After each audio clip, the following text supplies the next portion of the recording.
ಕೈಯಲ್ಲಿ ಅಪ್ರಾಪ್ತ ಬಾಲಕನ ಕೊಲೆಯೋ ಸಹಜ ಸಾವೋ?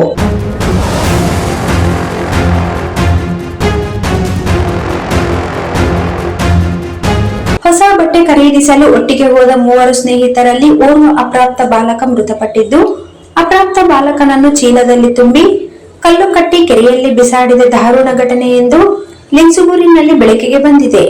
ಆದರೆ ಇದು ಕೊಲೆಯೋ ಅಥವಾ ಸಹಜ ಸಾವೋ ಎಂಬ ಬಗ್ಗೆ ಸಾಕಷ್ಟು ಅನುಮಾನಗಳು ಹುಟ್ಟಿಕೊಂಡಿವೆ. ರಾಯಚೂರು ಜಿಲ್ಲೆಯ ಲಿಂಗಸೂಗೂರು ಪೊಲೀಸ್ ಠಾಣಾ ವ್ಯಾಪ್ತಿಯಲ್ಲಿ ಸ್ನೇಹಿತರ ಕೈಯಲ್ಲಿ ಅಪ್ರಾಪ್ತ ಬಾಲಕನ ಕೊಲೆಯಾದ ದುರ್ಘಟನೆ ಬೆಳಕಿಗೆ ಬಂದಿದೆ. ಭಾನುವಾರ ಬೆಳಗ್ಗೆ ಗ್ರಾಮದಿಂದ 3 ಸ್ನೇಹಿತರು ಬಟ್ಟೆ ಖರೀದಿಗಾಗಿ ಬೈಕ್ನಲ್ಲಿ ಲಿಂಗಸೂಗೂರು ಪಟ್ಟಣಕ್ಕೆ ತೆರಳಿದ್ದರು. ಆದರೆ ಸಂಜೆ ವೇಳೆಗೆ ಗ್ರಾಮಕ್ಕೆ ಮರಳಿ ಬಂದಿದ್ದು ಇಬ್ಬರು ಮಾತ್ರ. ಮಗ ಮನೆಗೆ ಮರಳದೆ ಇರುವುದರಿಂದ ಆತಂಕಗೊಂಡ ಪೋಷಕರು ಹಾಗೂ ಗ್ರಾಮಸ್ಥರು ವಿಚಾರಣೆ ಆರಂಭಿಸಿದರು. ಸ್ನೇಹಿತರೊಂದಿಗೆ ತೆರಳಿದ್ದ ಮಾಹಿತಿ ತಿಳಿದು ಇಬ್ಬರು ಬಾಲಕರನ್ನು ಗ್ರಾಮಸ್ಥರು ಪ್ರಶ್ನಿಸಿದಾಗ ಘಟನೆ ಬಯಲಿಗೆ ಬಂದಿದೆ. ಸ್ನೇಹಿತನಾದ ಕಾರ್ತಿಕ್ 15 ವರ್ಷನನ್ನು ಗೋಣಿ ಚೀಲದಲ್ಲಿ ಕಲ್ಲು ಕಟ್ಟಿ ಕೆರೆಗೆ ಬಿಸಾಡಿದ್ದೇವೆ ಎಂದು ಅವರು ತಪ್ಪು ಒಪ್ಪಿಕೊಂಡಿದ್ದಾರೆ ಎನ್ನಲಾಗಿದೆ.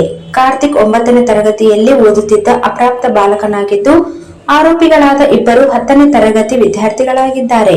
ಈ ವಿಷಯ ತಿಳಿದ ತಕ್ಷಣ ಪೋಷಕರು ಆರೋಪಿಗಳನ್ನು ಲಿಂಗಸೂಗೂರು ಠಾಣೆಗೆ ಕರೆದುಕೊಂಡು ಹೋಗಿ ಪೊಲೀಸರಿಗೆ ಒಪ್ಪಿಸಿದರು. ಸೋಮವಾರ ಮಧ್ಯಾಹ್ನ ಲಿಂಗಸೂಗೂರಿನ ಕರಡಕಲ್ ಕೆರೆಯಿಂದ ಕಾರ್ತಿಕನ ಶವವನ್ನು ಪೊಲೀಸರು ಹೊರತೆಗೆದಿದ್ದಾರೆ. ಈ ಸಂಬಂಧ ಮೃತ ಬಾಲಕನ ತಂದೆ ಠಾಣೆಯಲ್ಲಿ ಪ್ರಕರಣ ದಾಖಲಿಸಿದ್ದು, ಘಟನೆಗೆ ನಿಖರ ಕಾರಣ ಏನು ಎಂಬುದರ ಕುರಿತು ಪೊಲೀಸರು ತನಿಖೆ ಮುಂದುವರಿಸಿದ್ದಾರೆ.